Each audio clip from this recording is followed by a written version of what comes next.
Akkam jirtu kabajamoota fi jaalatamtoota hordoftoota biiftuu Oroo bakkuma jirtanitti nageenyi keenya kan kabajaatiif kan jaalalaa isin haa ga'u isiniin jenne taansuudhaan oduu sa'a kana qabannee dhiyaannee jirra.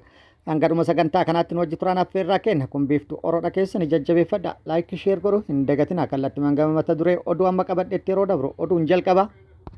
Qophiin mootummaan bilxiginna lola kaabatiif taasisaa jiru cimee itti fufee jira. Qaamoleen garaagaraa lolli kun akka hin jalqabamne muddama uumame tasgabbeessaa jechuun gaafii dhiyeessaa jiraatanis mootummaan bilxiginnaa warroota kanaa dhaga'uu hin dandeenye fakkaata.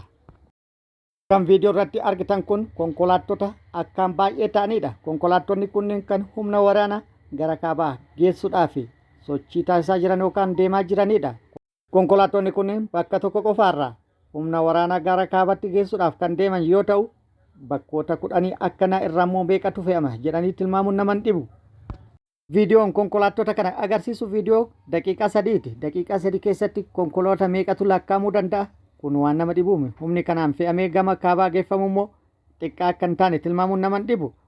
Kun immoo yaaddoo hamaa uummata biyyattiititti uumee jira yookaan lammiilee biyyattiititti uumee jira. Gama biraatiin immoo lolli kun akka hin jalqabamne muddamsuun uumame akka tasgabbaa'u koomishinarri mirga namooma gamtaa mootummoota waamicha taasisee jira. Mootummaa Itoophiyaas ta'e kan biroo walumaagalatti qaamoleen hidhatan gara wal waraansaatti akka hin seene akeekkachiisee jira. Dabalata isaa qabadhee jira. Oduun itti aanu oduu oolmaa Oromiyaati. Oduu oolmaa Oromiyaatti lolli loltoota mootummaatti waraana bilisummaa Oromoo gidduutti deemaa jiru akkuma itti fufetti jira. Mootummaanis gama isaatti sakattaa waraana bilisummaa Oromoo jechuudhaan humna guddaa naannoo Oromiyaa keessatti bobbaasuun sakattaa gaggeessaa jiru cimsee itti fufuu beeksisee jira. Waraanni bilisummaa Oromoollee loltoota mootummaa maqaa sakattaa waraana bilisummaa Oromootiin bobbaasu kana irratti adda hidhuudhaan haleellaa raawwataa jiru cimsee itti fufuu beeksisee jira. Har'as haleellaa raawwateen injifannoo argadhe jedhee jira. Guutuu odeeffannoo kanallee isin biraan geenya. Guutuu oduu kanneeniitii fi kan biroo wajjin isin wajjin kan turaan bariisoo ganamooti guutuun oduu wal duraa duuban akka itti aanu kanatti isiniif dhiyaatu. Koomishinarri ol aanaan mirga namoomaa gamtaa mootummoota muddamni Tigraayitti mudate akka tasgabbaa'u gaafatee jira. Koomishinarri ol aanaan mirga namoomaa dhaabbata mootummoota gamtoomanii Volker Turk haalli nageenyaa fi sarbamiinsi mirga namoomaa naannoo Tigraay keessatti hammaataa dhufaa jiraachuu ibsuun qaamoleen hidhatan hundi hatattamaan muddama uumame hir'isuuf tarkaanfii fudhatuu qaban jechuudhaan waamicha taasisee jira. Wantoonni ta'aa jiran garuu faallaa kanaati. Qophiin waraanaa mootummaan PP lola kaabatiif taasisaa jiru lammiilee biyyattiitti yaaddoo guddaa uumee jira. Keessattuu naannoo Oromiyaatti qaamota miidhaa lolli kaabaa fiduu danda'u tilmaaman irratti yaaddoo guddaa ta'ee jira. Naannoo Oromiyaa irra humni guddaan gara kaabaa geeffamaa jira. Ammas humni guddaan garas geeffamuuf deema. Maddeen odeeffannoo tokko tokko akka jedhanitti immoo humni gara lola kaabatitti guuramaa jiru kun naannoo Oromiyaa qofa irraa akka ta'etti odeeffannoo dabarsaa jiru. Gama biraatiin immoo rakkoo gama kaaba Itoophiyaatiin jiru afaan qawweetiin furuuf yaalurra mariidhaan osoo furame kan jedhanis hedduudha. Lola kana dura kaabatti ture irratti ilmaan hiyyeessaa hedduun irbaata rasaasaa ta'anii jiru. Ammas wanti deemaa jiru sanuma. Viidiyoo kana waliin halaallu. Viidiyoo kanarratti kan argitan konkolaattonni hangana baay'atan kun kan ilmaan hiyyeessaa gara kaabatti yookaan lola kaabatti geessuudhaaf deemaa jiranidha. Konkolaattonni kun immoo fe'uu kan deeman isaan bakka tokkotti walitti qabaman qofa fe'uuf kan deemanidha. Yoo xiqqaate bakkoota akkanaa 10 irraa fe'amuuf deema. Yoo xiqqaate humni namaa konkolaattota kanaan fe'amu humna xiqqaa miti tilmaamuun isaanii danda'ama. Konkolaattonni kun akkaan baay'eedha. Konkolaattota kana arguudhaan namoonni burjaajanii jiru. Sila maaltu gale? Sila maaltu ta'e jedhaa wal gaafataa jiru. Nama gaddisiisu immoo humni fe'amuuf deemu kun kan misoomatti fe'amaa jiru osoo hin taane qoraan ibiddaa taasisuuf. Ijoollee namicha galee? Namicha galee moo? Tasaabii dagartuu tasaabii. Bakka namicha galee akka? Sawyee nama gabaabaa. Yaalmarramu. Akkuma viidiyoo kana irraa argitanitti maaltu ta'e jedhee wal gaafataa jira. Taatee kanaan uummanni burjaaja'ee jira. Konkolaattonni kun baay'een isaanii xiqqaa miti. Viidiyoo tana ni gabaabse. Gabaabamatti qophiin lola kaabatiif taasifamaa jiru uummata irratti dhiibbaa guddaa fi lubbuu namoota hedduu galaafatuudhaaf duumessaa'aa jirudha. Kadhaqee ni deebi'a wanti jedhamu garuu yaaddoo hamaadha. Kana dura muuxannoo jirurra hedduun isaanii deemanii achiin hafanii jiru. Abbaa kanaa jedhee warri maatii isaanii jajjabeessillee hin turre.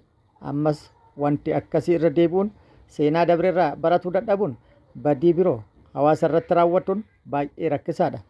Kana wal qabate akka Oromiyaatti maaltu jira ka jedhu odeeffannoo akka itti aanu kanatti wal duraa duuban isiniif qabannee jirra. Godina Horroo Guduruu Wallaggaa aanaa Financaa keessatti kaadiroonni paartii Biltsiginnaa namni afur sababa adda addaan wal shakkanii gara mana hidhaatti darbatamuu isaanii maddoonni odeeffannoo bakkicha irraa argan ni ibsu. Akka odeeffannoon keenya mul'isutti kaadiroonni kunneen namoota dirqamaan ukkaamsuun gara mooraa leenjii waraanaatti erguu diduu isaaniitiin wal shakkanii walii isaanii wal dararaa jiraachuun ibsameera. Dhiyeenya kana murni Biltsiginnaa lola guutuu Empaayeraa Itoophiyaatti taasisaa jiruun rakkoo guddaa keessa seenee jiraachuun ni beekama. Rakkoo kana furuufis ilmaan hiyyeessaa fi daa'imman umuriin isaanii waraanaaf hin geenye bakka garaagaraa irraa mana barnootaa, bakka bashannanaa fi iddoo hojii irraa dirqamaan qabee gara mooraa leenjii waraanaatti ergaa jiraachuun himamaa jira. Ergama kana milkeessuuf kaadiroonni tokkoon tokkotti ajajni kennamaa jiraachuu akkasumas faayidaa yookiin humnaan dirqamsiisuun namoota qabanii dhiyyeessuun dirqama ta'uu isaa maddeen arganiiru. Namni ajaja kana hin raawwanne immoo maqaa shakkii hidhata woboo jedhuun mana hidhaatti darbatamaa jiraachuu isaanis ni ibsu. Jiraattonni aanaa Fincaa akka ibsanitti murni Biltsiginnaa kaadiroota isaa yeroo dheeraaf akka fardaatti fayyadamaa ture ammas shakkee hidhatti guuraa jiraachuun murnichi rakkoo guddaa keessa jiraachuu isaa ifatti mul'isa jedhan. Guutuu Oromiyaa keessatti ilmaan hiyyeessaa dirqaman gara mooraa leenjii waraanaatti geessuun cimeetti fufee jira. Kallixa shaggara aanaa daannoo immoo adda jedhamee jira. Jilmaadhaan umriileen osoo hin daangessin uummata guuruudhaan gara mooraa leenjii waraanaatti geessaa jiru jedhamee jira. Guutuun isaa kunooti. Uummata nagaa irratti dhiittaa mirga namoomaa raawwachuu akka gootummaatti kan ilaalan lukkeeleen Biltsiginnaa godina lixa shaggar aanaa daannoo bulchiinsa magaalaa daannoo Roggee keessatti gaafa gurraandhala 2026 hawaasa nagaa baay'inni isaanii 36 ol ta'an qe'ee fi qabeenyaa isaanii irraa qabuun dirqamaan gara mooraa leenjii waraana Empaayerattiitti fe'aa jiraachuu maddeen ONM'tti himan. Haaluma kanaanis namoota ukkaanfaman keessaa kan maqaan isaanii nu ga'e Fiqaaduu Geetaachoo, Asfa'uu Tacaanee, Garoo Taayyee, Dajanee Shunaa fi Lammaa Asaffaa kanneen jedhaman yoo ta'u, namoonni maqaan isaanii ammaaf adda hin baane hedduunis jiraachuun beekameera. Akka maddeen himanitti namoonni qe'ee fi qabeenyaa isaaniirraa ergamtoota koloneel Abiyyi Ahmediin qabamuun gara leenjii waraanaatti guuramaa jiran kunneen irra guddeessi isaanii abbootii maatii ta'uu fi hojii humnaa hojjechuun jiruuf jireenya dhuunfaa isaanii kan geggeeffatan ta'uu himuun sababa waajjira poolisiitti barbaadamtu jedhuun erga qabamaniin booda konkolaataa waraanaatiin gara bakkisaa hin beekamnetti fe'amaa jiraachuus dubbatu. Jiraatotni gandichaa akka jedhanitti ilmaan hiyyeessaa malee ilmaan sooressaa fi kaabinootaa dirqamaan gara leenjii waraana sirnichaatti geeffamaa hin jiran jechuudhaan yeroo ammaas gandicha keessatti dargaggoonni akka bineensaatti adamfamaa waan jiraniif gara magaalaa biroo fi bosonaatti baqachaa jiraachuus itti dabaluun himaniiru. Harargee bahaa aanaa baddannootti aangoo dahoo godhatuudhaan saamichi qabeenya uummataa irratti raawwatamaa jiru. Akkasumas sababa garaagaraa uumuun hiraarsi uummata irratti raawwatamaa jiru hammaate jechuudhaan jiraattonni himanii jiru. Guutuun isaa kunooti. Godina Bahaa Harargee aanaa baddannoo ganda Gooroo Wadoo bakka addaa gaara Shuboo jedhamu irraa jaliiwwan dinagdee Empaayeratti tiksuuf ifaajjan aangoo fi afaan qawwee gargaaramuun gurraandhala 2026 irraa eegalee hanga gabaasni kun qindaa'etti qabeenya kan mootummaati jechuun baargama hawaasaa muranii dantaa dhuunfaa irra oolfataa jiraachuu jiraattonni gandichaa ONM dubbise ibsan. Sababni baargamoon hawaasaa ciramee bu'aa lukkeelee Biltsiginnaaf oolu kun sulula irra qonna maqaa jedhuun kan mancaasaa jiran yoo ta'u waqtii bonaaf hongeen garmalee ammaatee jiruu fi keessa deemuuf illee hin mijannetti lafa gogaa qochisiisaa kan jiranii fi hiiciti lukkeeleen Biltsiginnaa bakkicha irratti xiyyeeffataniif albuuda baasanii ariitii fi karaa qaxxaamuraa durumuuf jecha imaammannii fi humna hawaasaa harcaasaa jiraachuu gabaasni ONM qaqqabeenni ifoomsa. Jaliiwwan murna garboomataa Empaayeratti aanicha keessatti hiraarsa ulfaataa raawwatan ammeessuun ganda daada furdaa irraa gaafa gurraandhala 2026 qonnaan bultoota Hussein Amin Sheekaa Magarsaa Toofiq jedhamanii fi kanneen baay'inaan 25 ta'an namoota isintu ijaaree sulula irraa hambise jechuun sababa sobaa yakkanii reebicha hamaa erga irraan ga'anii booda hidhaatti darbachuu himan. Akka maddeen himanitti milishoonni Abdallaa Huseenii fi Jamaal Toofiq Amadoo jedhaman addatti uleen akka malee qonnaan bultoota kanneen tumuun miidhaa cimaa irraan ga'uu ibsuun kanneen maqaan isaanii Adinaan Aliyyii, Iliyaas Saanii, Roodiyaan Abrahaamii fi Ziyaad Ahimad jedhaman immoo caasaalee gandichaa gara fedhanitti ajajuun humna hawaasaatti taphataa oolan ta'uun hawaasni akkatti beekalu dhabee rakkataa jiraachuun baramee jira. Godina Arsii aanaa jajuutti humnoonni mootummaa manneen uummataa hedduu gubuun namoota hedduu mana hidhatti guuruun himamee jira. Guutuun odeeffannoo kana kunooti.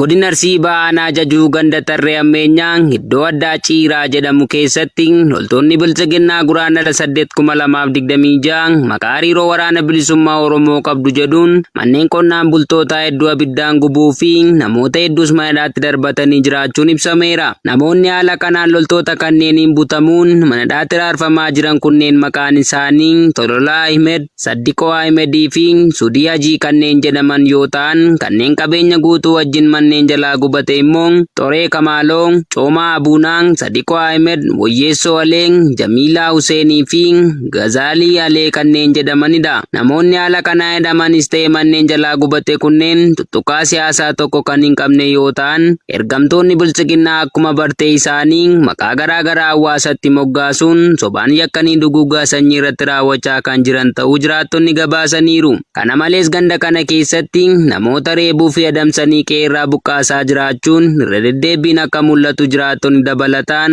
himaniiru.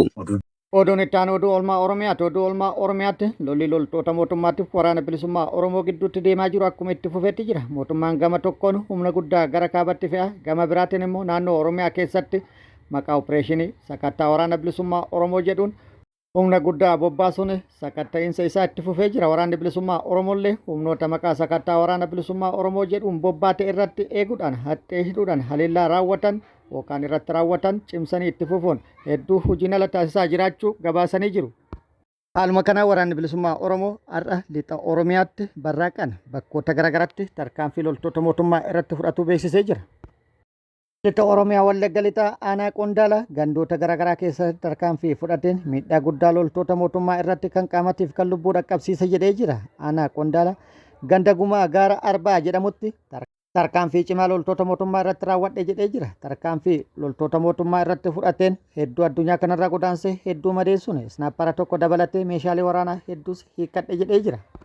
Guutuu odeeffannoo kana akkuma nu geenye kan isiniin geenyu ta'a.